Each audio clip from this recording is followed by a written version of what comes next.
Amin. Oke. Bung Yonatan untuk pujian penyembahan, dan langsung saja saya serahkan kepada pembicara kita, Bung Nus, untuk menyampaikan firman Tuhan dengan tema memiliki hati yang melayani. Oke, kepada Bung Nus dipersilakan. Oke, shalom semua, selamat malam. Shalom, selamat berjumpa lagi dengan.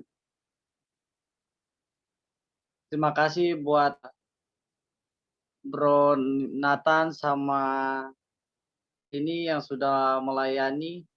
Sama-sama. Yang berikan hari ini. Ya, gimana Bro? Aku bilang sama-sama. Oke. Oh ya. Oke, bisa ambil tema memiliki hati yang melayani. Karena ini sesuai dengan pengalaman-pengalaman saya sebelumnya. Yang dulunya yang apa ya, yang hanya dulu saya itu sebelum melayani di gereja atau gitu, saya itu masih kayak kaku gitu, kayak biasa, nggak mau lah ikut-ikut pelayanan. Tapi suatu saat karena terlihat kayak melihat orang-orang melayani gitu, kayak hati pengen juga melayani. Jadi kayak waduh, kayak enak nih melayani, kayak seperti itu melayani Tuhan. Seperti apa sih kita terlibat dalam pelayanan? Nah, itu adalah sesuatu dari hati sendiri tiba-tiba datang kan, jadi kayak pengen melayani gitu. Akhirnya saya ada keingat dengan itu, akhirnya saya itu.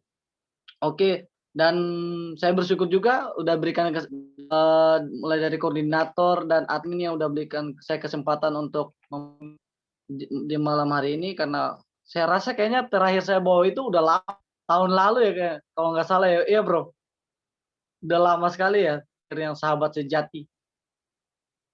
Itu udah lama banget nih, kalau saya pun merasa, waduh saya udah lama nggak melayani di BC, nggak lama, bukan hanya di BC doang, dan di gereja di pelayanan di Jakarta pun saya udah lama nggak melayani situ, udah 4 bulan lah di sana. Karena memang situasi saya yang lagi memang ya dalam terlibat dalam pelayanan di waktu di Manado 3 bulan, sekarang. Jadi memang susah banget untuk juga, karena memang situasi yang tidak memungkinkan, dan ini karena ada waktu. Dan satu hari ini memang saya dapat pelayanan benar-benar satu hari ini nih, saya dikasih pelayanan memang bukan hanya di BC, tapi tadi pagi juga saya terlibat dalam pelayanan sekolah minggu dan pra remaja di Jakarta juga, dan saya bersyukur bahwa saya bisa dapat itu. Oke, puji nama Tuhan. Tidak berlambat waktu, kita buka dalam kitab Kolose 2 ayat 6 sampai 7. Di sini saya mau ngambil bahwa ketika kita memiliki hati yang melayani, kita harus belajar dari beberapa hal, dari 3 poin kan. Nah, itu terdapat di Kolose 2 ayat 6 dan 7. Nah, kita semua udah tahu tentang ayat ini.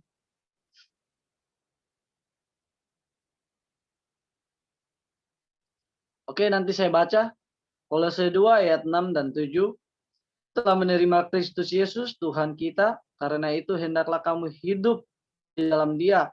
Hendaklah kamu berakar di dalam Dia dan dibangun di atas Dia. Hendaklah kamu bertambah teguh dalam iman yang telah diajarkan kepadamu, dan hendak melimpah dengan syukur. Nah, di sini adalah bagaimana kita memiliki hati yang melayani adalah poin pertama, kita harus berakar. Teman-teman, kita itu harus berakar bukan karena udah berdiri, udah tetap di suatu komunitas, lalu kita udah melayani. Bukan berarti itu kita udah berakar, tidak. Kita harus benar-benar mengandalkan Tuhan dulu. Kita berakar itu di dalam Tuhan, dalam suatu kita mengandalkan Tuhan dalam kehidupan kita, bukan ketika kita, tapi di dalam gereja pun kita harus tetap mengandalkan Tuhan, benar-benar kuat, akar kita kuat, atau iman kita di dalam dalam Tuhan Yesus Kristus.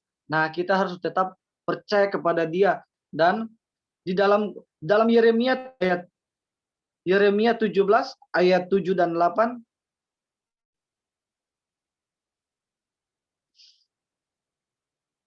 Yeremia 17 ayat 7 dan 8, diberkatilah orang yang mengandalkan Tuhan, yang menaruh harapannya kepada Tuhan. Nah, di sini adalah kita mau berakar kalau kita tidak mengandalkan Tuhan kita sendiri. Makanya hanya orang-orang yang berakar, yang di dalam Tuhan saja yang akarnya akan tumbuh. Dan teman-teman bisa ambil contoh adalah pohon kelapa. Teman-teman lihat aja kita lihat yang di pinggir pantai, pohon kelapa itu kan bertumbuhnya di pasir. Nah, secara logika gini aja, pasir itu kan bukan seperti keras. Kalau akarnya tumbuh sampai ke dalam kan berarti dia kokoh dong. Wah, kalau pasir ini kan kalau angin tiup dikit kan pasti jatuh pohonnya. Nah, kita belajar dari pohon kelapa itu, dia percaya bahwa dia hanya percaya kepada pasir itu, kalau pasir itu akan menahan akar-akarnya. Nah, begitu juga kehidupan kita. Bagaimana kita harus percaya kepada Tuhan agar kehidupan kita ini selalu dibaharui, dan bukan hanya dibaharui tapi kita akan di ayat 8 juga bilang gini, kita akan seperti pohon yang ditanam di tepi air yang merambat akar-akarnya ke tepi batang-batang dan yang tidak mengalami datangnya panas terik dan tetap hijau, yang tidak khawatir dalam tahun kering dan yang tidak berhenti menghasilkan buah. Nah, di situ kalau kita benar-benar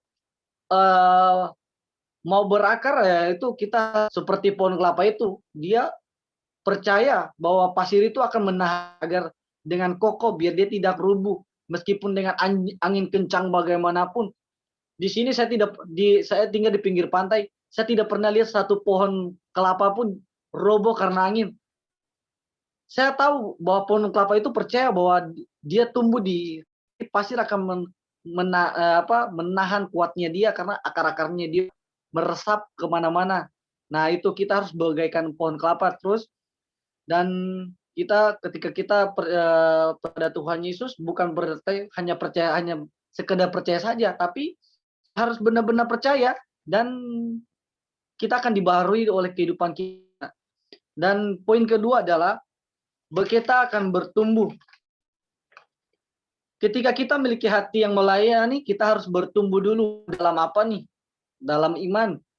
Jadi kita mau melayani Tuhan itu bukan hanya ikut, kayak di BC, oke, di BC banyak teman-teman yang hati yang ingin melayani sampai sehingga ikut gabung dalam komunitas, atau mungkin dia serahkan diri dia untuk melayani dalam gereja. Tapi tunggu dulu, jangan sampai kalian lihat itu kayak pelayanan kalian, ya udah saya pengen ikut-ikutan. Enggak, kalian harus tahu di dalam Efesus 4 ayat 15.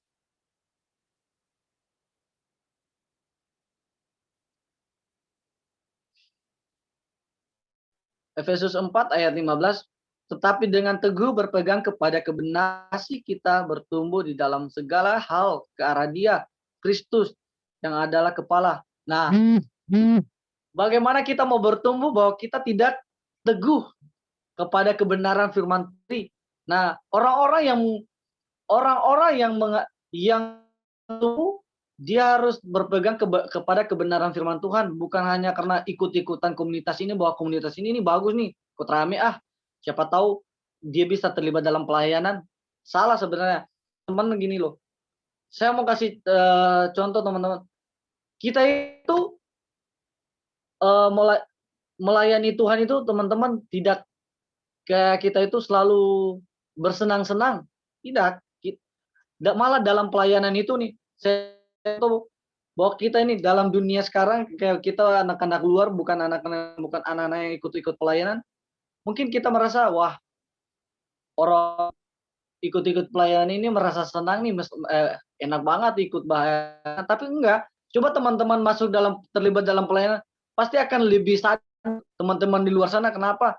Dalam pelayanan pasti ada hal-hal yang inginkan.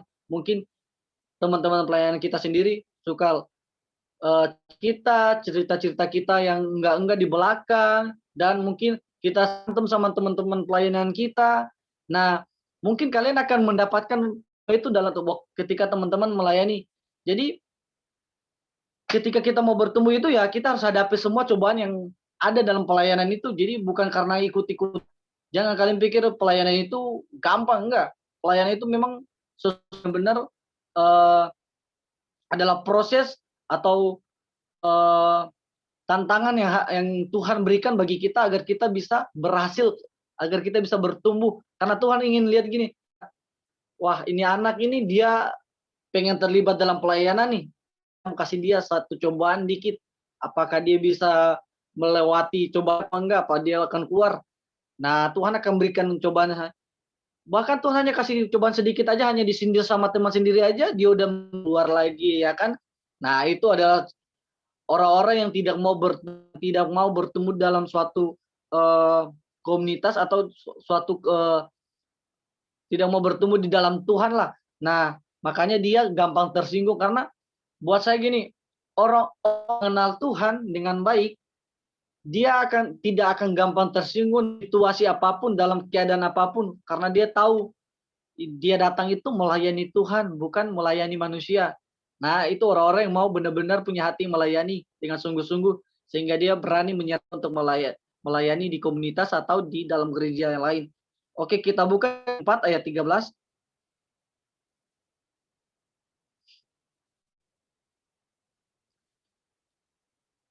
Filipi 4, kita udah tahu segala perkara dapat kutanggung di dalam Dia yang memberi kekuatan kepada.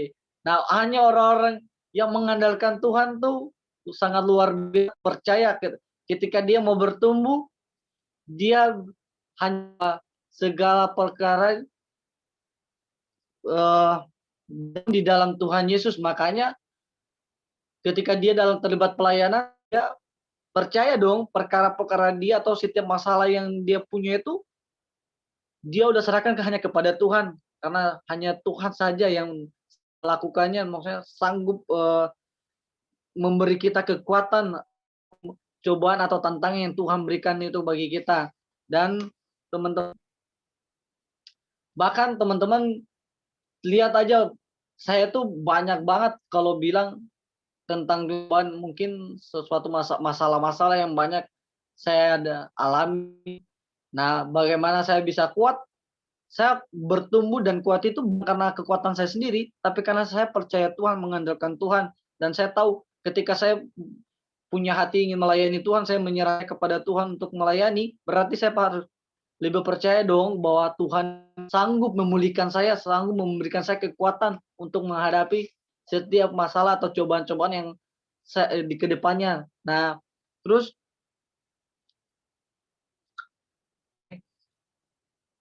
dan teman-teman, bagaimana komunitas atau gereja itu mau bertumbuh kalau kita ini hanya memandang kuantitasnya aja. Sebenarnya gini loh, gereja atau komunitas itu baik dia, sebenarnya jangan lihat dari kuantitasnya sedikit anggota di dalam komunitas atau dalam gereja. Sebenarnya itu kalau kita udah membuka suatu komunitas atau suatu pelayanan, berarti kita, oh ini adalah pelayanan yang Tuhan kasih kepada kita. Berarti Tuhan itu memberkati, akan mengirim orang-orang datang agar ikut beribadah bersama kita.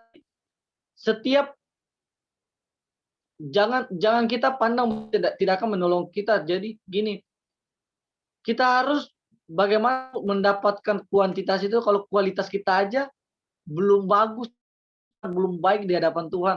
Makanya kita itu harus memulihkan kualitas kita dulu. Kualitas kita terhadap Tuhan itu bagaimana dulu. Kalau kualitas kita itu dilihat Tuhan baik, maka orang-orang di luar sana juga akan melihat kualitas kita juga baik. Karena contoh, wah BC ini bagus nih. Karena kualitasnya dia bagus dalam membawa firman Tuhan dalam pergaulannya dalam sosialisasi BC terhadap orang-orang di luar sana. Itu mereka kan lihat dari situ. Nah, dan mereka pun akan kayak merasa kayak kepo nih. Wah, saya mau coba-coba ikut dong. Nah, ketika mereka ikut, wah mereka merasa bahwa wah benar apa yang saya lihat benar adanya. Akhirnya mereka bilang, wah kualitas BC ini sangat bagus. Nah, jadi kita itu komunitas dan kita ini akan berkembang, teman kita mau memperbaiki kualitas kita terhadap antara kita dengan teman-teman kita, atau antara yang terutama adalah antara diri kita sendiri terhadap Tuhan. Makanya mengapa Daud itu kita belajar aja itu berkenan di hadapan Tuhan, karena dia tahu kualitasnya dia sebagaimana, makanya dia tuh karena dia tahu dia mengenal Tuhan dengan baik. Dia mengenal Tuhan dengan baik meskipun dia udah jatuh dalam dosa, tapi dia kembali lagi kepada Tuhan. Langsung dia bujuk Tuhan lagi, ya kan? Dia bujuk Tuhan biar Tuhan mau mengampuni dia, puji-pujian kepada Tuhan, minta permohonan kepada Tuhan. Nah, itu Daud itu mengenal Tuhan dengan baik. Makanya kita juga sebagai anggota teman-teman pelayanan, kita itu berkenan di hadapan Tuhan, yaitu kita harus mengenal Tuhan dengan baik. Tidak perlu kita merasa tersindir dengan orang lain. Anggap aja itu ada suatu cobaan. Karena kita bertumbuh, ya itu. Kalau kita mau bertumbuh di dalam Tuhan, ya kita harus hadapi itu tantangan-tantangan atau cobaan-cobaan yang Tuhan berikan kepada kita supaya kita bisa bertumbuh di dalam 2 Petrus 3 ayat 18.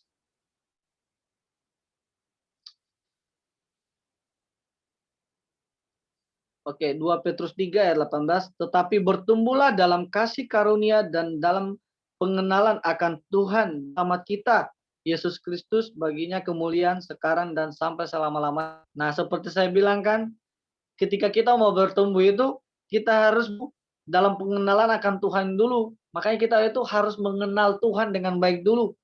Siapa sih Tuhan itu? Kalau orang yang baik, ya kita akan bertumbuh dengan kasih karunia yang Tuhan berikan.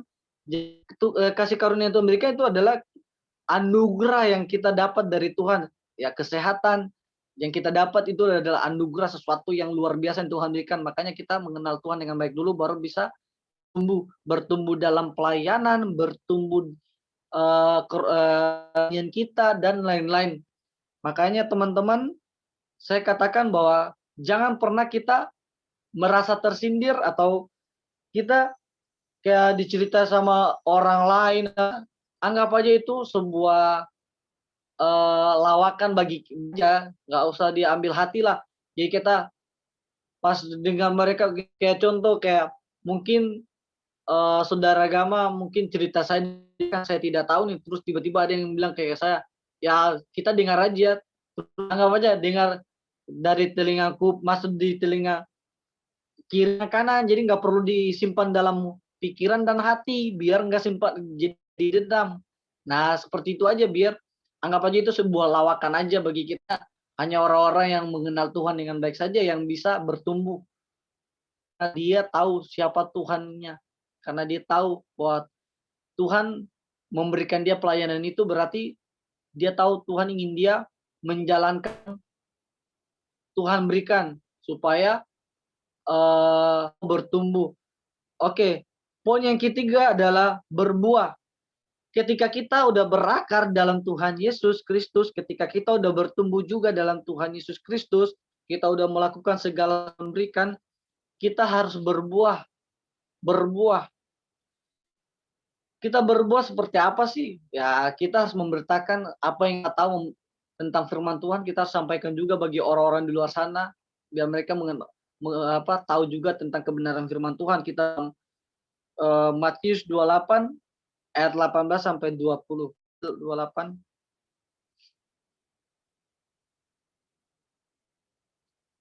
Oke, nanti saya baca. Yesus mendekati mereka dan berkata, kepada diberikan segala kuasa di sorga dan di bumi. Ayat 9, karena itu pergilah, jadikanlah semua bangsa muridku dan baptislah mereka dalam nama Bapa, Anak, dan Roh Kudus. Ayat 20, dan ajarlah mereka melakukan segala yang telah kuperintahkan kepadamu, dan ketahuilah aku menyertai senantiasa sampai kepada akhir zaman. Nah, di sini Tuhan, ketika kita udah udah berakar dan bertumbuh di dalam terus apa yang kita tahu, apa yang kita belajar tentang Tuhan, jangan kita simpan bagi diri kita sendiri, tapi kita mau berbagi bagi orang. Kita berbagi kebenaran firman Tuhan. Kita memberitakan firman Tuhan agar apa? Orang-orang di luar sana mengenal Tuhan juga dan mereka mau mengikut Tuhan Yesus. Dan hanya seperti ini, kita tahu Petrus, dia bukan hanya berakar dan bertumbuh ketika ikut Tuhan Yesus, tapi dia berbuah. Bahkan setika sekali dia menginjil, dia jangkau berapa ribu jiwa, itu kita udah tahu kan. Makanya kita seperti, dan Paulus pun begitu. Dia ketika dia mengenal Tuhan, satu kali itu dia langsung menjadi orang yang berbuah. Dia mau, akhirnya dia bisa jiwa-jiwa yang sangat luar biasa yang bisa mengenal Tuhan Yesus Kristus. Nah, kita itu jangan kita simpan kebenaran firman Tuhan bagi kita sendiri, karena Tuhan tidak pernah mengatakan bahwa ya kalau kita udah tahu firman Tuhan kita simpan bagi kita sendiri. Enggak. Tuhan pengen kita menjadikan bangsa di luar sana jadi pengikut Tuhan Yesus atau murid Tuhan Yesus agar mereka mau memuliakan namanya. Nah, teman-teman ketika kita ikut pelayanan, mungkin teman-teman berpikir bahwa, wah saya ikut melayani, apa sih yang saya dapatkan? Enggak juga, jangan berpikir begitu. Teman-teman harus tahu bahwa melayani Tuhan, apapun yang teman-teman gumuli dalam doa, Tuhan pasti jawab. Karena saya udah pernah mengalami hal kayak gitu, bahkan saya tidak pernah berpikir bahwa sesuatu yang saya dapatkan ini maksudnya saya tiba-tiba aja karena saya berpikir, wah tidak mungkin dong saya bisa dapat hal tiba-tiba. Jadi saya langsung, oh ya ini mungkin dari pergumulan saya dan yang saya tahu menyediakan apa yang saya perlukan. Nah, dan kalau kita mau berbuah itu teman-teman, kalau kita pergi kemana-mana mau melayani murid teknologi, teman-teman tidak perlu teman-teman turun lapangan pun, udah bertakan lewat media sosial pun, ketika mereka percaya, mereka dinyatakan murid-murid Tuhan, pengikut Tuhan Yesus yang percaya kepada Tuhan Yesus Kristus. Adalah kita-kita yang berbuah, hanya berbagi lewat media sosial aja mereka udah. Nah, jadi di dalam Yohanes 15 ayat 8,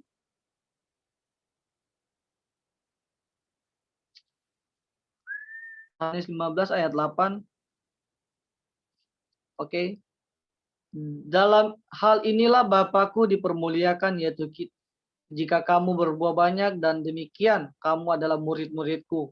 Puji Tuhan. Di sini firman Tuhan udah mengatakan sekali lagi, inilah ketika kita udah bertumbuh, berakar, bertumbuh, kita berbuah lagi. Nah, hanya orang-orang yang berbuah orang-orang yang menghasilkan buah itulah yang akan mempermuliakan Tuhan Yesus Kristus. Di sini udah firman Tuhan udah menyatakan sekali, dan kita akan dinyatakan ada murid-murid Tuhan Yesus Kristus. Puji Tuhan. Oke, dan kesimpulan saya adalah teman-teman, kesimpulan saya pada malam hari ini adalah, teman-teman ketika kita memiliki punya kerinduan untuk melayani, mari kita melayani sungguh.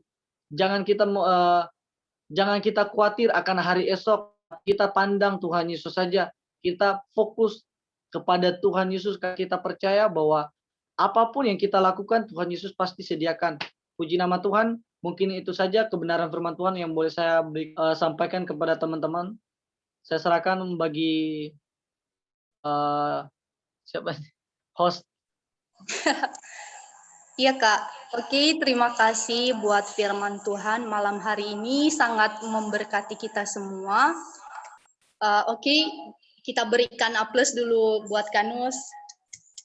Terima kasih Kanus. Oke, saya menyimpulkan kembali yang disaringkan oleh Brother Nus tadi, yaitu memiliki hati yang melayani. Di sini tadi dibagikan 3 poin kepada kita, bagaimana kita memiliki hati yang melayani. Pertama yaitu berakar. Artinya berakar yaitu kita harus mengandalkan Tuhan atau percaya kepada Tuhan. Kemudian poin yang kedua adalah bertumbuh, yaitu kita harus bertumbuh dalam komunitas apa yang sudah kita ikut dalam komunitas tersebut kita harus bertumbuh. Jadi bukan karena kita ikut-ikutan dalam komunitas tersebut, tetapi ada tujuan, yaitu supaya kita semakin bertumbuh di dalam Tuhan. Kemudian poin yang ketiga yaitu berbuah, atau ketika kita sudah memiliki sudah berakar di dalam Tuhan, kemudian sudah bertumbuh, maka kita juga harus berbuah, yaitu kita harus berdampak bagi orang-orang, atau apa yang kita sudah tahu tentang kebenaran firman Tuhan, maka kita harus menyampaikannya juga kepada orang-orang yang masih belum mengenal Tuhan. Oke, teman-teman, kalau ada yang bertanya dipersilakan, atau ada tambahan kepada teman-teman dipersilakan, supaya kita semakin bertumbuh di dalam Tuhan.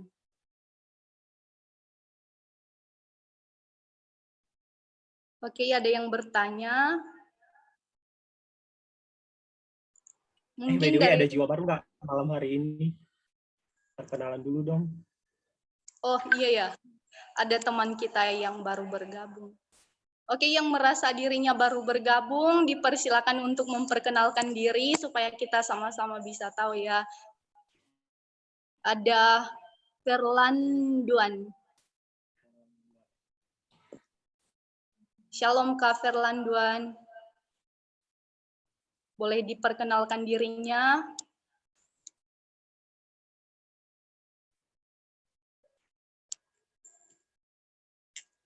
Shalom Kak Ferlanduan. Halo?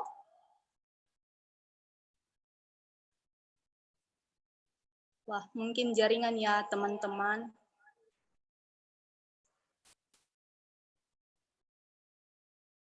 Oke, mungkin nanti bisa diperkenalkan ya, mungkin jaringan nggak bagus. Kalau ada pertanyaan dari teman-teman dipersilakan.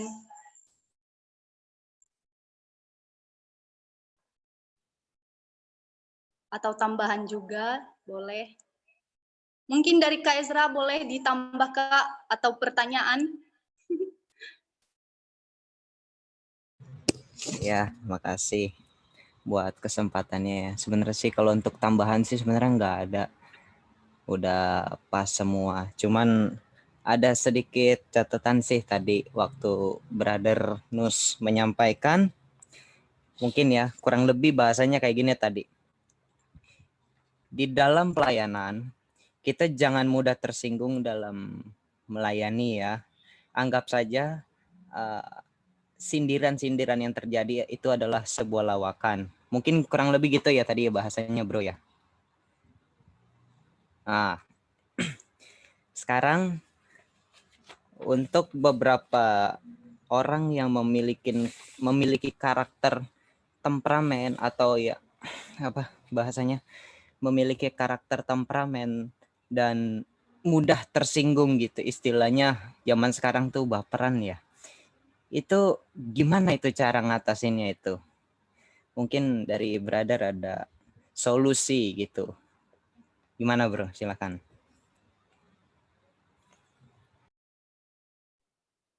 Oke bro, kalau masalah temperamen ya udah termasuk. Bentar. Untuk mengatasi mereka itu mungkin buat kita butuh waktu ya, proses untuk atasi mereka, karena susah banget loh. Temperamen banget, karena itu susah banget buat saya. Tapi kalau hanya memang bukan temperamen tapi gampang tersinggung saja, itu gampang banget buat saya atasi dengan cara gini. Saya tuh orangnya suka bercanda kan. Jadi ya udah, kalau mereka kayak gitu udah saya bikin lawakan dulu buat bikin mereka, terus saya ajak mereka, bro, kalau kamu udah mengenal Tuhan, apalagi teman-teman dalam pelayanan ya, apalagi teman-teman pelayanan ini buat yang melayani Tuhan nih, yang suka melayani Tuhan. Kalau kamu suka melayani Tuhan, kenapa gampang tersinggung? Bahkan gini loh, ketika kamu ikut Tuhan, kamu udah tahu masalah ke depannya apa aja sih. Berarti mungkin tapi tantangan-tantangan yang akan Tuhan berikan. Ya padahal buat aku gini, sindiran itu adalah masih level 1 buat saya. Sindiran itu masih level 1 buat saya, karena saya tuh bukan hanya sindiran, sampai dimaki pun saya udah pernah. nggak masalah buat saya, itu udah biasa buat saya. Nah, dengan cara-cara itu saya bilang, karena kalau kamu gampang tersinggung, kamu belum tahu kehidupan Jakarta gitu. Kan saya pakai contoh kalau untuk teman-teman saya di Sapporo ini nih. Saya bilang, "Oh, kehidupan saya di Jakarta gimana, saya tinggal sama orang. Dicaci maki, disindir, tapi saya biasa aja karena kita udah melatih." Makanya saya bilang, "Ya udah saya," dia bilang, "Ya tapi kan itu kamu kan, ingin sekolah Alkitab jadi harus begini." Enggak, bukan masalah sekolah Alkitabnya. Kita mengajar kamu juga buat jangan gampang orang. Apalagi kalau kamu akan terlibat dalam pelayanan, untuk teman-teman yang juga terlibat pelayanan, kalau kamu gampang tersinggung, lebih baik kamu, ya gimana ya, benahi dulu diri kamu deh. Karena orang-orang yang mengenal Tuhan aja dengan baik, yang seperti saya bilang kan, seperti Daud, dia kenal Tuhan dengan baik, makanya dia cepat akrab dengan Tuhan, dan dia berdoa kepada Tuhan minta permohonan. Nah, seperti kita itu bagaimana kita mau berkenan di hadapan Tuhan kalau kita tidak mengenal Tuhan dengan baik? Ya kita gampang tersinggung, ya iya, kita nggak mengenal Tuhan dengan baik lah. Ya saya sampai gini loh, saya sampai kayak kebingungan juga sama teman-teman saya juga kan, yang beberapa yang terlibat pelayanan tapi kok masih gampang banget tersinggung. Kenapa sih begini? Buat saya gini loh, apa untungnya sih kalian tersinggung? Nggak ada kan? Paling tidak ya kalian berantem lagi. Ya itu nggak ada keuntungan juga kan, bikin teman juga yang suka mengingatkan kan, bukan karena dia demi keburukan kamu, tapi kan kebaikan juga. Nah itu sebenarnya Bro, kalau untuk yang sampai udah temperamen, saya kayaknya butuh proses. Itu aja Bro. Ya, makasih Bro ya. Mungkin Bro belum puas, nanti coba saya pikir lagi, jawabannya agak bagus. Soalnya masalahnya ini Boleh. menghadapi orang-orang itu kan pasti sulit dong, itu sulit banget.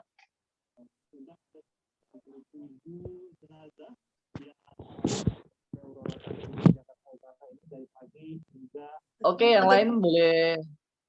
Apa bisa dimengerti, Kak? Dari kemarin di hari Sabtu. Ya, terima kasih buat jawaban. Ya. Oke, makasih. Kalau ada pertanyaan lagi, teman-teman dipersilakan, jangan malu-malu. Ditanyakan saja.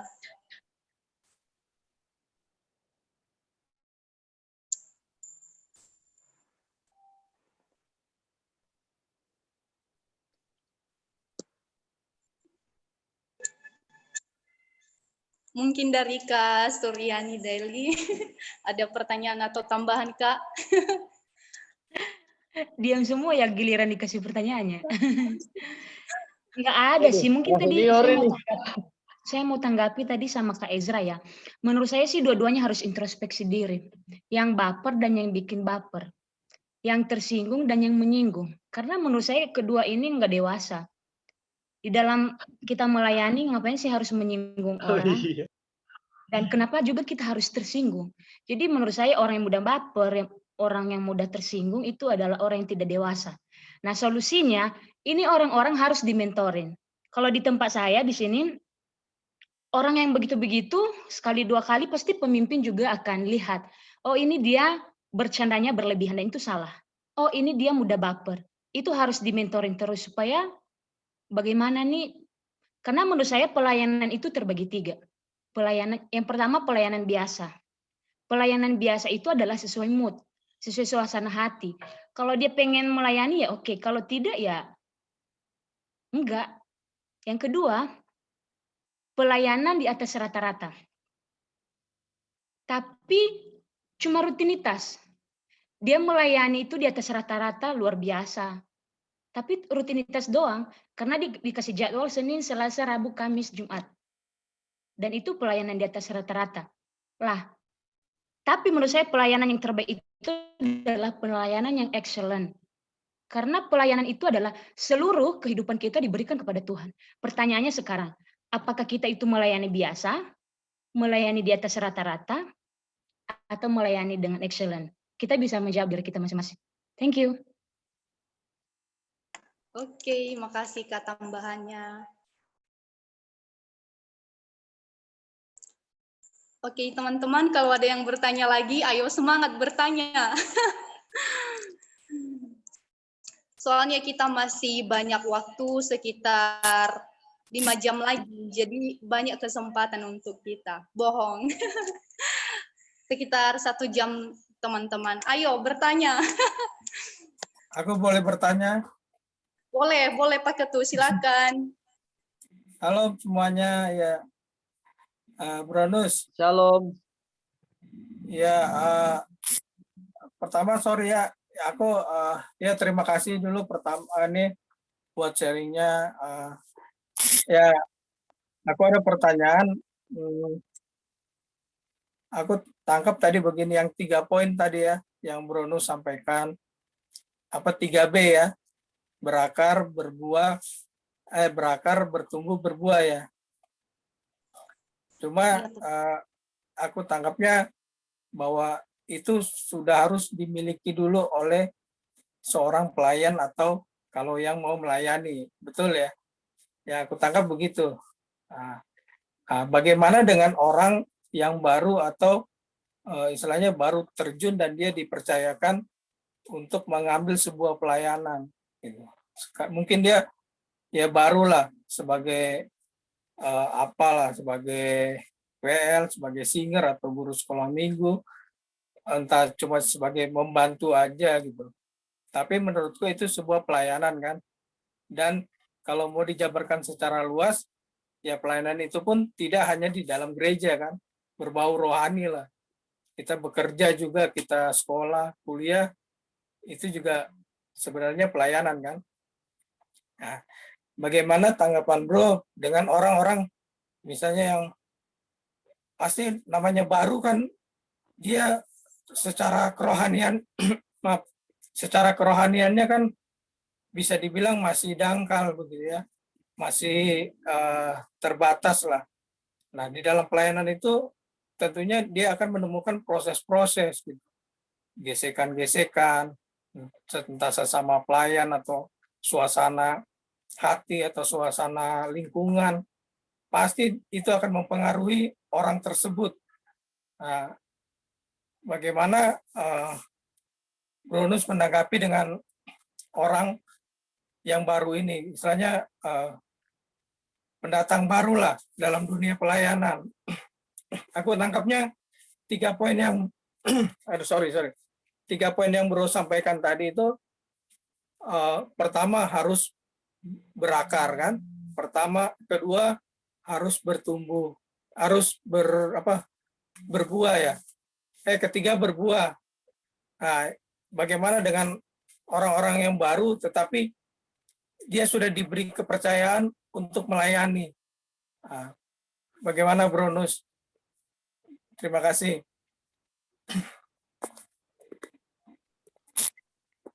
Terima kasih untuk pertanyaannya. Gini Bro, aku jawab. Kalau dia dikasih kepercayaan untuk melayani kan, berarti kan sebelumnya mungkin ya berarti kita lihat dulu dia nih udah punya apa ini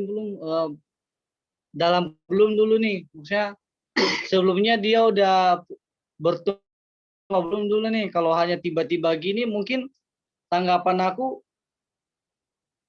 mungkin karena hanya jadwal aja mendadak jadi dia ikut terjun pelayanan gitu. Karena buat aku gini, aku juga aku pernah kan, aku tuh dulu nggak ada hati ingin melayani aja, nggak ada. Tapi kayak tiba-tiba aja disuruh layani ini nih. Nah itu kan kayak tiba-tiba dikasih jadwal aja. Nah itu dia tidak punya hati yang ingin melayani, tapi dia jadwal aja karena jadwal mendadak aja yang dikasih untuk pelayanan. Nah seperti itu aja Bro. Ya kalau untuk yang seperti yang tadi saya bilang kan, dia harus berakar, bertumbuh, buah. Nah itu karena orang-orang, maksud aku ini, karena memiliki hati yang ingin melayani itu, dia pasti akan mempunyai proses-proses itu yang harus berakar dulu. Berakar dalam arti apa dulu? Percaya Tuhan terus bertumbuh. Dia harus menghadapi yang Tuhan berikan atau cobaan. Nah di situ terus dia berbuat bertakan kebenaran. Nah, itu bro, buat aku jawaban itu aja yang boleh aku sampaikan. Ya, karena satu sisi kalau menurut aku ya, aku pribadi, ya itu pelayanan itu adalah sebuah kepercayaan kan. Bahkan kita ya misalnya mungkin kapasitas terbatas atau kita nggak minta-minta tetapi tahu-tahu diberi kepercayaan. Nah, begitu bro. Jadi ya aku juga mungkin kita semua mengalami lah kan, namanya mengawal pernah belajar atau pelayanan pertama seperti apa. Nah, itu menurut aku pribadi ya itu sebuah kepercayaan yang diberikan gitu. Tuhan bisa menggerakkan seseorang untuk dia bilang atau memakai kita untuk kita terlibat dalam pelayanan, atau mungkin juga kita bisa mendapatkan sebuah pekerjaan, sebuah aktivitas, dan itu menjadi satu pengalaman baru buat kita atau buat orang tersebut. Ya bagus memang tentunya berakar, berbuah, bertumbuh, yaitu salah satu hasil ya atau menunjang dalam pelayanan. Nah, aku lihatnya dari sisi itu bro ya, karena ya seperti Tuhan Yesus kan juga bilang, ada ayatnya. Mungkin kalau ada yang tahu itu bahwa Tuhan Yesus kan bilang, aku datang bukan untuk dilayani kan, tapi aku datang untuk melayani. Iya. Nah, melayani itu anak manusia kan? Iya, ya itu kan salah satu. Cuma ayatnya aku lupa di mana. Kalau ada yang tahu bisa sampaikan. Nah, gitu. Jadi memang di dalam pelayanan itu pasti ada proses-proses yang harus dilalui, harus dihadapi. Karena kita berhadapan dengan banyak orang atau dengan berbagai macam karakter kan, berbagai macam latar belakang. Tadi sempat disinggung yang kalau baperan kan gitu kan. Nah, itu kenyataan gitu. Itu di lapangan ada. Bahkan banyak juga yang meninggalkan gereja kan, meninggalkan pelayanan, meninggalkan gereja, pindah apa, bahkan sampai ya tingkat parahnya ya karena kecewa murtad kan begitu. Itu kenyataan loh. Nah, tapi ya kita misalnya yang saat inilah diantara kita semua dalam proses kan, kita semua masih proses belajar, masih proses secara iman juga. Nah, salah satu sisi ya, seperti begini kan juga gathering online ini, aku pikir juga salah satu pelayanan, salah satu bukti pelayanan entah yang diberikan Tuhan atau yang dititipkan masing-masing lewat kita untuk kita pakai untuk yaitu tadi kita berakar kan, kita akhirnya juga bertumbuh dan akhirnya kita berbuah, dapat menjadi berkat. Nah, itu poin aku Brunus ya. Semoga ini juga menjadi tambahan dan kita belajar bersama ya. Itu aku lihatnya dari situ-situ. Oke, God bless. Terima kasih, silakan. Ya benar bro. Yang bro tadi bilang benar, yang pelayanan yang kita gathering online BC ini ya itu sebuah pelayanan benar. Karena kan tadi aku udah bilang kalau BC ini udah melayani, tapi gini loh, kita lihat berbuah itu kan berarti kita harus lihat kualitas kita dulu. Kualitas dalam komunitas BC itu apa dulu nih? Berarti kualitas kita itu BC ini terhadap Tuhan dulu, baru terhadap teman-teman kita, baru kita bisa berbuah di luar sana kan, biar orang-orang bisa lihat, wah BC ini berkualitas nih, komunitas yang berkualitas aja, teman-temannya, orang-orang di dalamnya sangat luar biasa. Mereka boleh cara pembawaan mereka, sosialisasi mereka dengan orang lain itu atau yang lain-lain tuh bagus. Nah, dengan itulah yang bisa pelayanan BC akan lebih maju lagi. Kalau kualitas dulu, bukan kuantitas ya. Kuantitas itu kita lihat belakangan. utamakan kuantitas, karena kuantitas itu Tuhan bisa kasih aja kapan aja, kerahkan hati orang buat ikut gathering online bersama kita. Asalkan kualitas kita itu bagaimana dulu terhadap Tuhan. Jangan sampai kita membuat kualitas kita itu jatuh rendah di hadapan Tuhan.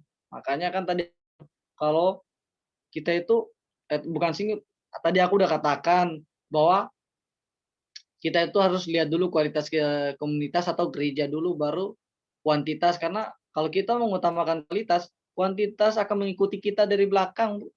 Nah, dengan cara teman-teman agar kita bisa berbuah dalam komunitas ini. Oke, puji. Terima kasih ya, Bro Arwin, udah boleh tambahkan tadi. Saya juga tambahan juga, maksudnya ada sesuatu yang bisa berkat juga bagi saya tadi. Jadi saya, oh iya benar juga, jadi kesempat juga di dalam otak saya ini. Jadi bisa juga nanti saya mau catat juga nanti, Bro. Terima kasih ya. Host. Thank you Pak Ketu untuk pertanyaan dan tambahannya, ya sangat memberkati kita. Oke, mungkin dari teman-teman yang lain ada yang mau bertanya lagi? Soalnya waktu kita masih panjang lagi teman-teman, ayo bertanya. Mungkin dari Bung Gama ada tambahan? Oke, host saudari. Thank you buat Brother Musnoya yang luar biasa ya, yang menggebu-gebu ya dari timur penyampaian firman-Nya ya kan, dari jauh-jauh di luar Jabodetabek tetap semangat ya, meskipun tadi ada sedikit goncangan tadi ya, jaringan ya begitu, maksudnya goncangan jaringan gitu. Oke, luar biasa ya, temanya menarik untuk ini. Makanya tadi sepakat dengan host, ini perlu sebenarnya kita diskusikan panjang lebar ya, dengan kapasitas waktu yang ada begitu kan, sampai berlarut-larut. Nah, ini sebenarnya nggak tahu, tiba-tiba terlintas ya dalam pikiran saya juga ingin suatu mengganjal dalam hati saya. Teman-teman juga nih bisa kita diskusikan, bisa kita bedah begitu, bukan hanya pembicara tapi teman-teman di sini kan, saya rasa teman-teman di sini kan udah pada pelayanan semua ya, bukannya yang istilahnya masih pemula atau enggak lah ya teman-temannya. Jadi kita mau sama-sama diskusi begitu. Sebelumnya maaf teman-temannya kalau ada suara-suara ini ya, soalnya di sini ramai teman-teman ya, pada keluarga ngumpul gitu ya. Pertanyaannya begini ya kan, apa jaminan teman-teman atau prinsip teman-teman untuk teman-teman bertahan ya tanda kutip bertahan dalam melayani. Bertahan ini berarti dalam segala keadaan ya begitu ya, yang seperti dalam keadaan lemah, keadaan yang menggoncangkan iman teman-teman, pokoknya apapun itu bertahan. Nah, apa jaminan teman-teman atau prinsip teman-teman atau pegangan teman-teman untuk teman-teman bisa bertahan dalam melayani Tuhan ya? Karena kebanyakan orang yang melayani juga pasti ada aja ya masa dia capek atau apa lain sebagainya, terprovokasi lah dan lain sebagainya, yang membuat dia ya udahlah lebih baik saya mundur ya kan, tidak terlalu menguntungkan bagi saya, tidak istilahnya ada feedback yang luar biasa bagi saya ya kan, jadi cuma awal-awal doang ya kan. Nah, teman-teman di sini saya rasa semuanya luar biasa. Jadi bagaimanakah cara teman-teman untuk bertahan, dengan prinsip apakah atau jaminan apakah yang teman-teman pegang untuk berpegang teguh dalam melayani Tuhan, meskipun dalam keadaan terhimpit ya kan, keadaan lemah begitu. Apalagi anak-anak muda di sini semua ya begitu ya, termasuk Pak Ketu juga masih muda begitu, masih umur 25 ya, 25 tahun. Oke, silakan. Siapa yang mau diskusi silakan, yang mulai duluan, nggak apa-apa. Jangan pembicara dulu ya teman-teman yang lain. Nanti pembicara nanti ada bagiannya. Siapa bebas?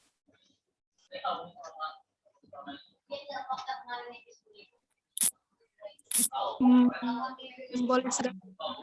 Ya, silakan Karni. Ya, saya matikan kamera, soalnya jaringannya nggak bagus.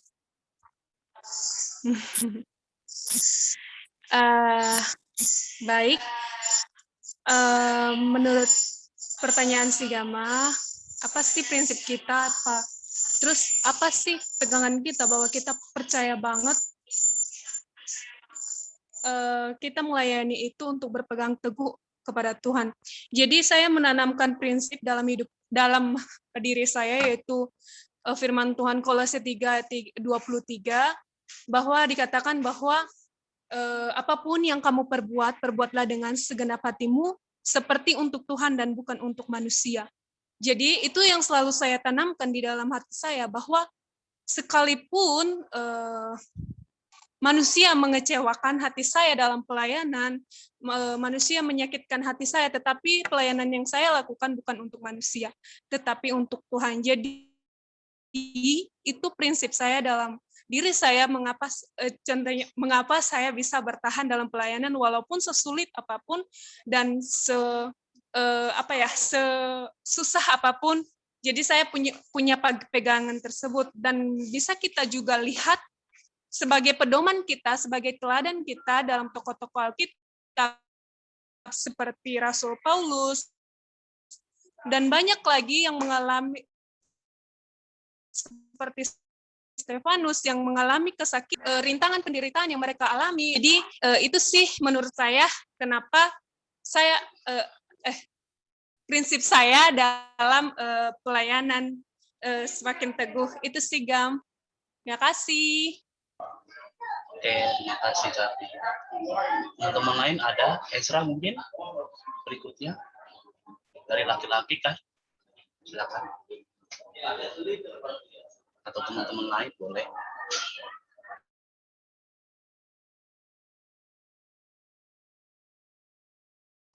Ayo dong.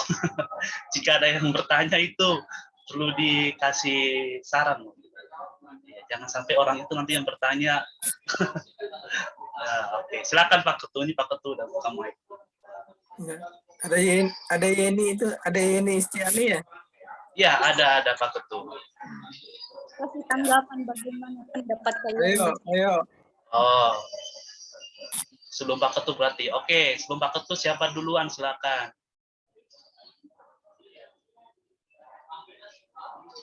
Ya, Kak Suryani sepertinya buka mic tadi, tapi kayak ada gajahan hati begitu. Ya, silakan Kak Suryani. Ya, tadi Kak Gamal bertanya apa yang membuat kita masih bertahan dengan berbagai persoalan, tapi kita masih bertahan dalam pelayanan. Menurut saya ini cuma bukan sebagai pendapat ya, tapi ini yang kita alami. Kalau saya, Tuhan itu kan sudah terlalu baik. Kalau kita hidup sembarangan ya buat apa? Contoh, umur saya sekarang 24. Berapa tahun lagi sih Tuhan kasih? Kita taruh paling lama 50 tahun lagi. Kalau saya gunakan yang 50 tahun itu lagi, hidup sembarangan, tidak melayani Tuhan, sia-sia hidup saya. Dan ayat favorit saya itu Yeremia 29 ayat 11. Tuhan itu merencanakan damai sejahtera, bukan kecelakaan. Bahasa aslinya itu Tuhan memikirkan. Jadi Tuhan itu pekerjaannya setiap hari memikirkan kita. Kapan ya anakku balik? Tuhan itu menunggu kita. Jadi kalau Tuhan setiap hari memberkati kita, memikirkan kita, merencanakan yang terbaik buat kita, masakah kita tidak bisa memberikan hidup kita ini untuk Tuhan? Jadi kalau ditanya kenapa masih bertahan sampai sekarang, karena Tuhan itu sudah terlalu baik. Kalau saya flashback 5-10 tahun yang lalu, saya tidak ada di titik ini. Tidak bisa bicara dengan teman-teman. Mungkin tidak bisa jadi guru sekarang. Mungkin kalau aku masih di tempatku di Nias, saya sudah punya suami atau punya anak. Lulus SMA waktu itu langsung dijodohkan. Tapi karena kebaikan Tuhan, Tuhan keluarkan aku di situ. Jadi itu aja sih, setiap kali ada persoalan dalam pelayanan, saya flashback. Tuhan itu udah terlalu baik loh. Masakah yang bikin baper aja, pemimpin aja yang bikin jengkel, saya harus tidak melayani lagi? Enggak boleh begini. Jadi kita itu melayani bukan untuk pemimpin, tapi untuk Tuhan. Kalau kita melayani untuk Tuhan, pemimpin mau bilang thank you, pemimpin mau bilang mau kasih apresiasi atau tidak, itu enggak sesuatu yang menggondok di hati kita. Karena kenapa? Kita sudah tahu bahwa hidup kita ini buat Tuhan. Jadi ya selama kita hidup jangan sia-siakan, itu aja sih. Thank you Kak Suryani. Ada lagi teman-teman lain sebelum nanti ke pembicara? Jan dari aku. Ya, silakan. Pik itu ya, pik. Oke, shalom. Terkhusus salam untuk Kakak Nus. Thank you untuk firman Tuhannya. Sungguh terberkati banget secara pribadi buat saya. Karena mana ya? Kita hanya blessing, maksudnya gimana ya? Kita hanya ada berita tersebut, tapi kadang kita nggak ada berbuat apa-apa, nggak ada jadi berkat atau macam. Nah, firman kakak ini terberkati buat saya karena gimana secara pribadi kita harus benar-benar bertumbuh, berbuah, bahkan harus berakar juga. Jadi aku juga terberkati dari kata-kata kakak Suryani, sangat terberkati karena kita harus melayani. Ya,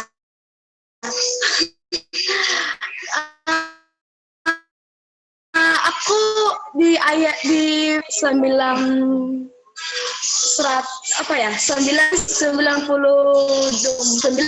domba dan yang satu itu hilang. Nah, di situ kita sangat berharga banget kan. Jadi nggak ada alasan kita untuk tidak kita harga banget, bahkan di situ 100 itu dan satu hilang, di situ bahkan mencari yang satu itu karena tadi kita sangat berharga banget. Dari situ kita harus nggak ada alasan kita untuk tidak melayani Tuhan, ada kita walaupun kamu disindir segala macam, maupun maki apapun, tidak ada alasan aku dijahat.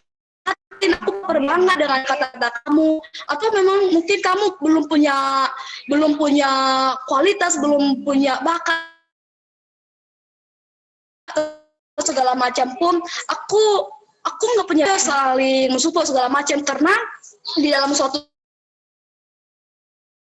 komunitas itu atau di dalam apa untuk melayani bersama-sama untuk Tuhan, memberikan yang terbaik, karena hidup kita adalah untuk melayani Tuhan. Terima kasih, Tuhan Yesus memberkati. Ya, oke. Tapi Kak, ya meskipun tadi ada sedikit goncangan ya, helatan begitu. Biasanya iblis gak suka begitu, makanya didorong. Oke, yang saya tangkap sama seperti halnya dengan teman-teman lain tadi ya. Fokus untuk kita tertujunya kepada Tuhan, hati kita kepada Tuhan. Oke, mungkin dari teman-teman cowok saya ambil sedikit waktu ya, host ya, sedikit saja. Satu dari pria, baru dari terakhir pembicara. Tadi kan perempuan semua tuh, perempuan semua kan, benar ya, tiga orang. Ayo pria, ada pria-pria ganteng di sini.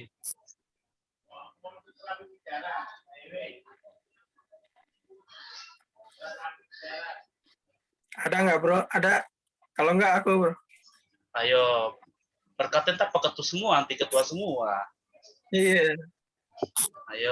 Ayo bro Nathan. Tadi Ezra tadi WA saya tadi katanya mau jawab. Aduh. Oh, iya. Langsung aja bro, langsung, nggak usah perantara, nggak usah WA, langsung aja. Jangan langsung saja.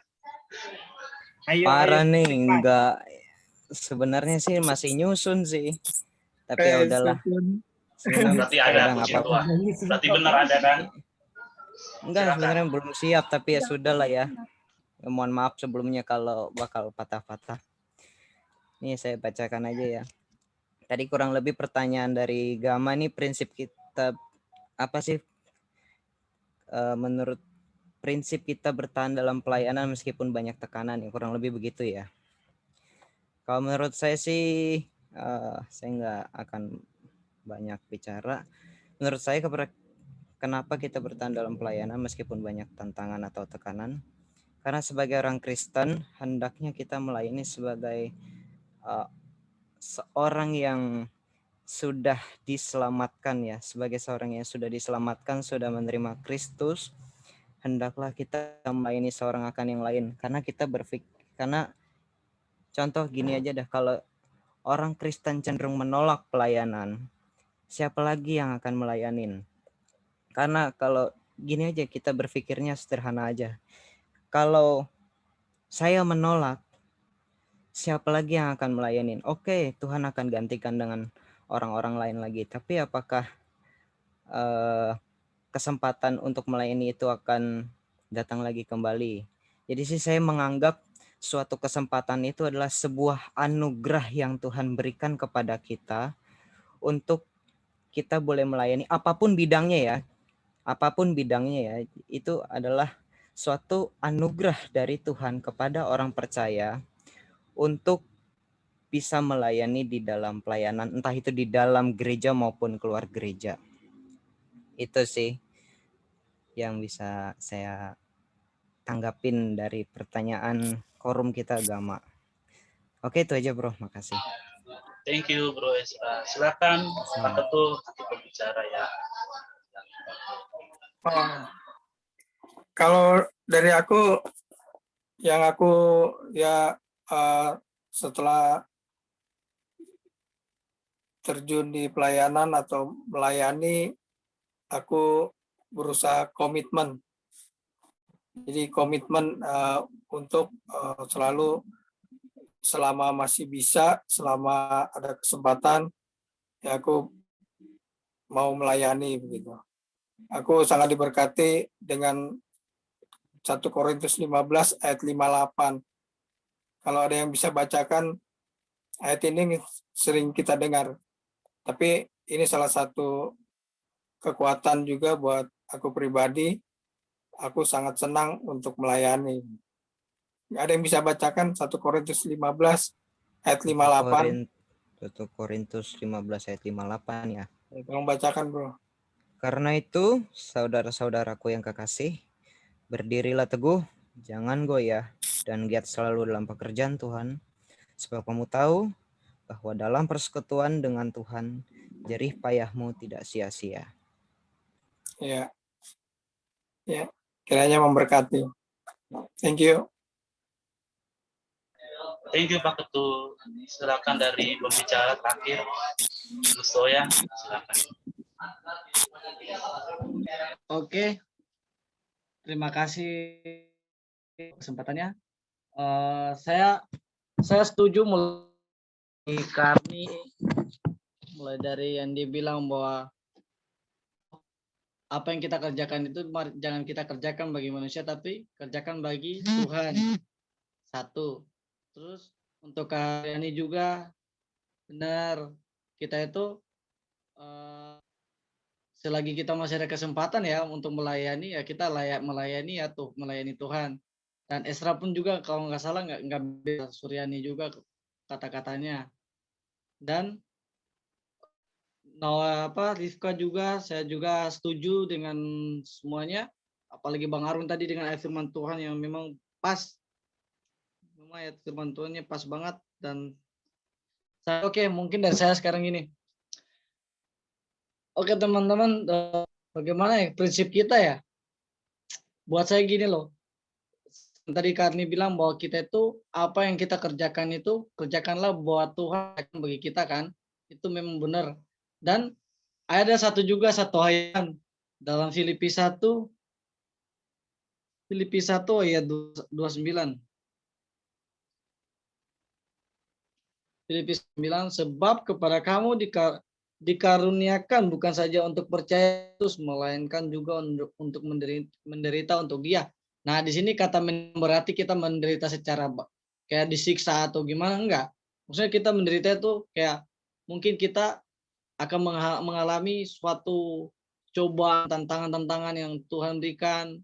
Padahal Tuhan pengen kita bagaimana sih kita bertahan dalam tugas yang Tuhan berikan, atau iya benar, tugas yang Tuhan berikan bagi kita, bagaimana sih kita cara menyelesaikan tugas itu. Mungkin Tuhan berikan ujian seperti kita waktu sekolah kan, pasti ada ujian yang kita harus isi. Nah, seperti itu. Makanya harus seperti itu, dan kita contoh adalah bayar harga kepada. Masa sih Tuhan udah rela menderita bagi kita di tiang kayu salib, rela disalibkan bagi kita. Masa kita nggak mau bayar harga kepada Tuhan? Masa kita disindir sedikit aja kita apa-apa langsung ya keluar dari pelayanan lah, mungkin, dan itulah sebenarnya salah. Kita harus tahu dong, kita harus fokus Tuhan, bukan kepada manusia. Karena yang kita melayani ini, melayani untuk Tuhan, bukan untuk manusia. Karena yang kita itu akan mempermuliakan nama Tuhan, bukan atas namakan pemimpin atau siapapun itu. Nah itu, nah saya merasa gini, kita teringat dengan pas Gama bilang kan prinsip apa sih biar kita nggak keluar dari ini. Oke, ingat waktu saya keluar dari BC kan, itu benar-benar bukan saya tersinggung atau apa, enggak, saya kayak gitu, tapi memang saya keingat. Saya mungkin mau minta maaf dulu sebelumnya, teman. Mungkin yang pertama saya keluar dari BC, teman-teman udah tahu, saya udah kasih tahu sebelumnya kan, kalau saya punya ini masalah, saya ingin dulu dari BC, bukan berarti saya berhenti dari pelayanan, ingin keluar dari grup, berhenti dari pelayanan. Nah, seperti tadi Gama bilang kan, dia punya prinsip apa nih? Dia nggak mampu, dia ingin bertahan dalam pelayanan. Nah, seperti itu saya keluar dari, saya tetap melayani. Nah, itu saya juga begitu. Nah, bukan satu kali, tapi 2 kali saya keluar dari BC. Dan yang terakhir itu karena saya ingin benahi dulu saya. Karena saya merasa saya kayak nggak layak banget ya, kayak nggak layak banget nih untuk BC nih. Jadi coba saya keluar dulu untuk sementara menenangkan diri saya dulu. Jadi saya benahi dulu diri saya. Makanya saya udah curhatan sama Sister Harefa, Tuhan Yesus tolong, Putri Insani. Saya keingat Harefa lagi. Nah, saya udah curhat ke dia bagaimana kenapa saya bisa keluar dan ini. Nah, alasannya. Dan ternyata saya diingatkan tentang firman Tuhan yang saya baca ini, Filipi 1 ayat 29, bahwa kita itu dikasih karunia itu bukan hanya untuk percaya kepada Tuhan, kita itu harus menderita juga, berharga ya. Jadi kayak ada dari Tuhan lah bagi kita. Jangan kita hanya hidup bersenang-senang aja, bagaimana bahwa kuasa Tuhan dinyatakan, tapi kita hanya berada di dalam zona nyaman, kita tidak mau keluar dari zona nyaman itu, ingin lihat sesuatu tantangan atau tugas-tugas yang Tuhan berikan kepada kita. Nah, kalau untuk hal-hal disindir atau apalah, mungkin buat saya itu kayaknya mungkin tadi kan saya udah sempat tadi sharing tadi, saya udah bilang mungkin mau disindir, dicaci maki, mungkin di apalah, itu buat saya itu mungkin masih level 1 buat saya yang Tuhan berikan buat saya, karena biasa dengan hal kayak gitu. Jadi mungkin level-level yang saya merasa itu adalah masalah tentang keluarga, itu adalah level kedua saya yang benar saya harus hadapi yang Tuhan berikan. Nah, bagaimana saya itu saya harus tetap mengandalkan, dan untuk di komunitas juga saya tidak pernah meninggalkan pelayanan komunitas, tapi saya meninggalkan grup aja, bukan pelayanan tapi grup aja itu. Dan terima kasih ya untuk Karni, Kak Suryani, Bro Arwin, Rifka, dan Bro Esra. Semuanya itu saya rangkul secara ini satunya, karena sangat memberkati banget. Mulai dari ayat yang Karni kasih, yang tadi Kak Suryani kasih juga, itu sangat memberkati, mengingatkan saya banget malah. Dan terakhir juga Bro Arwin itu mengingatkan saya banget bahwa saya pernah kayak gini, jadi saya jangan ulangi lagi. Jadi saya harus tetap bertahan dan punya prinsip yang benar-benar seperti kita harus berdiri teguh nih dalam Tuhan ini, jangan gampang tersinggung. Puji nama Tuhan, teman-teman, itu aja yang boleh saya kasih.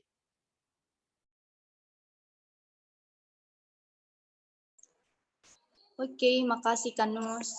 Bagaimana Bro Gam, apakah sudah jelas, sudah puas dari teman? Ya, thank you buat teman-teman ya yang sudah menjawab ya. Pertanyaan ini memakan waktu hampir sejam ya. Mohon maaf sebelumnya jika sudah makan waktu lebih dari sejam, karena memang nggak tahu nih, karena hati saya ingin bertanya seperti ini, atau teman-teman juga mengalami hal seperti ini teman-teman ya. Pasti apa ya, kalau ini saya sedikit cerita nih, mungkin nggak tahu teman-teman bisa menguatkan sama lain. Memang makanya salah satu tujuan komunitas memang salah satunya untuk menguatkan, memotivasi. Ya di sisi lain puji Tuhan, sebenarnya anugerah Tuhan itu luar biasa ya, tadi di dalam Bro Ezra ya, kesempatan itu ya kita harus pergunakan sebaik mungkin begitu. Jangan istilahnya kesempatan itu jangan kita tolak begitu, karena bisa saja itu pertanda menjadi dari awal dan menjadi akhir begitu. Makanya ketika ada kesempatan ya kita terima, kita langsung kerjakan. Memang jangan langsung terima, memang ada pergumulan begitu ya. Di sisi lain kayak saya ya teman-teman ya, bukannya menyombongkan diri begitu. Di sisi lain saya di gereja saya lokal pribadi pun saya ditempatkan beberapa bidang begitu, seperti koordinator musik, koordinator pemuda dan lain sebagainya begitu teman-teman.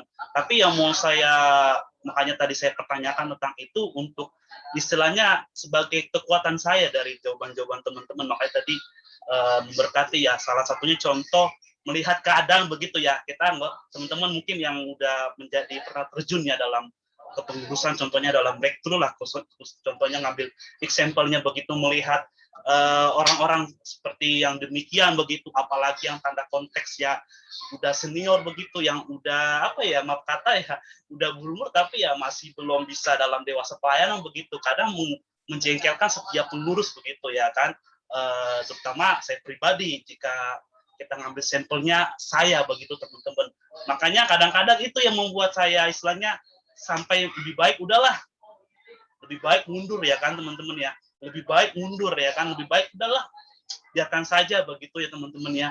Tapi saya berpikir lagi, apa mungkin dengan saya mundur itu jalan satu-satunya. Makanya ini yang saya pergumulkan sampai sekarang ini teman-teman ya, yang contohnya salah satu kasusnya di tempat gereja saya dengan kondisi contohnya kayak tadi lah di bidang musik, saya ditempatkan melihat orang-orang seperti demikian begitu. Kita contohnya dalam kompak lah, susah sekali kalau untuk dalam konteks kompak itu begitu teman-teman. Makanya inilah pertanyaan yang timbul dari hati saya kepada teman-teman untuk kita diskusikan yang tadi saya katakan dari awal, atau mungkin teman-teman yang mengalami hal yang sama, jangan sampai ya tadi yang saya udah hampir-hampir ya, atau teman-teman juga mungkin yang udah hampir-hampir ya kan, untuk istilahnya resign lah kalau bahasa kerjanya ya, karena kan banyak seperti hal demikian ya, bahkan bukan gereja, maksudnya pendeta yang besar pun yang udah punya jemaat ribuan bisa saja ngedown, bisa aja nggak kuat, yang akhirnya udah lepas tangan begitu. Lebih baik saya mundur. Nah itu yang istilahnya kita, makanya peran dari teman-teman juga, makanya saya tanya ini untuk menguatkan juga, memotivasi kita semua lah itu satu sama lain. Dan juga ini saya ambil dari teman-teman juga, ini mau saya pergunakan juga kepada tadi kata dari Kak Suryani ya, mentori ya kan kepada mereka begitu. Jadi ketika yang si mente ini yang di mentori ini juga harus bisa menerima begitu. Tapi ya balik lagi kepada kita yang mementori, kita melihat dulu gimana nih yang kita mente ini, kita orang yang kita mentori ini ya teman-teman ya. Jadi sekali lagi terima kasih untuk jawaban teman-teman ya. Sebelumnya mohon maaf jika udah menghabiskan waktu satu pertanyaan ini hampir sejam ya. Kepada host mohon maaf. Iya, God bless. Oke teman-teman, terima kasih buat teman-teman yang sudah memberikan tanggapannya. Jika ada yang bertanya lagi, dipersilakan, kita masih punya waktu 10 menit lagi.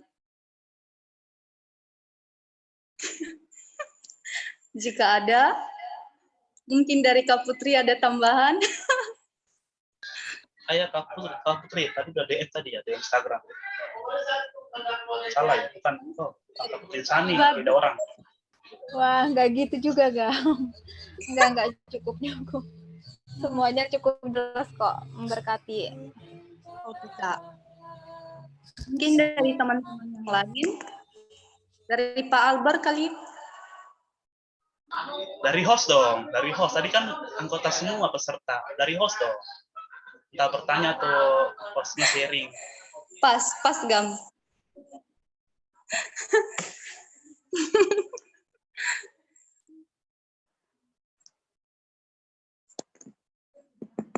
Ayo teman-teman, jika ada lagi, kita masih punya waktu. Mungkin dari Naomi. Hai Naomi. Dari Maria. Hai Maria. Ada tambahan? Ayo Maria nih biasanya yang bareng Marta nih dalam pelayanan nih.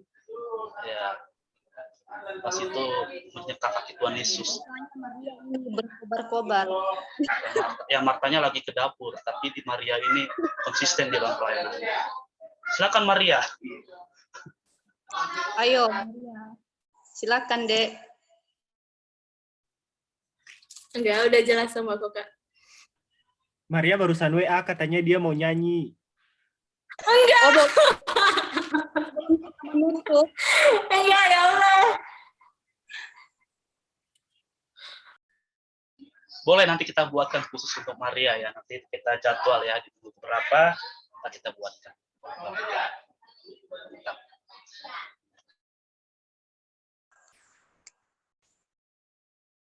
Oke teman-teman, masih adakah atau tidak ada lagi? Udah pas semua. Oke, karena waktu kita sudah menunjukkan tinggal 7 menit lagi teman-teman, kita akan menutup gathering online kita dan doa penutup sama doa berkat nanti kita serahkan sama Kak Putri. Shalom Kak Put. Boleh doa penutup Kak? Oke. Jelas ya suaranya? Ya. Sorry kalau kebentrok sama TV karena lagi doa juga. Misbah doa. Sekarang mau ditutup dalam doa ya. Ya udah, sebelum ditutup dalam doa, sekali lagi saya mewakili teman-teman mengucapkan terima kasih yang sebesar-besarnya kepada Bronus sudah menyampaikan kebenaran firman Tuhan. Aku mengikuti meskipun tadi cukup terlambat masuk karena ada something, jadi telat. Tapi saya terberkati. Terima kasih ya Bronus, biar semakin maju dalam Tuhan. Jangan patah semangat, apapun yang terjadi Tuhan pasti bersama Bronus, bahkan kita semua. Dan saatnya kita mau menutup dalam doa. Mari kita bersatu dalam doa. Terima kasih Tuhan Yesus, Engkau Allah yang sangat baik Tuhan. Kalau di mana pada malam hari ini Tuhan, gathering online ini Engkau selalu menyertai Bapa dari awal hingga akhirnya Tuhan Yesus. Kami percaya Tuhan, meski hanya dibatasi via online Tuhan Yesus, tapi kami merasakan Engkau hadir di tengah-tengah kami Tuhan Yesus. Terima kasih Tuhan, kalau malam hari ini juga kami bisa mendengarkan kebenaran firman-Mu melalui hamba-Mu Tuhan Yesus.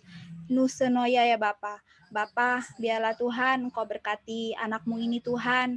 Biar apa yang menjadi kerinduannya Engkau buat berhasil Tuhan Yesus. Apa yang menjadi pergumulannya Tuhan, biar Engkau yang memberikan jalan keluarnya ya Bapa.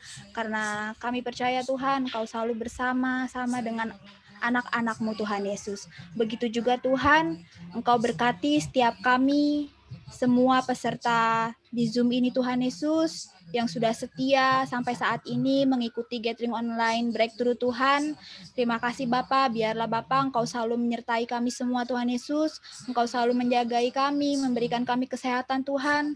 Kalaupun memang di antara kami sedang mengalami sebuah pergumulan ya Bapa, Engkau yang mengenal isi hati kami, Engkau yang mengetahui isi hati kami Tuhan, sehingga Engkau yang akan memberikan jawabannya ya Bapa. Terima kasih Tuhan Yesus. Dan saatnya Tuhan, kami akan mengakhiri gathering online malam hari ini Tuhan Yesus. Dan kami akan beristirahat masing-masing di tempat kami ya Bapa. Mungkin juga ada yang melanjutkan pekerjaannya Tuhan melalui rumah ya Bapa. Biarlah Tuhan Kau menyertai kami semua Tuhan Yesus. Tentara malaikat-Mu selalu ada di tengah-tengah kami dan tidak pernah meninggalkan kami sedetik pun ya Bapa. Terima kasih Tuhan Yesus, terima kasih Tuhan.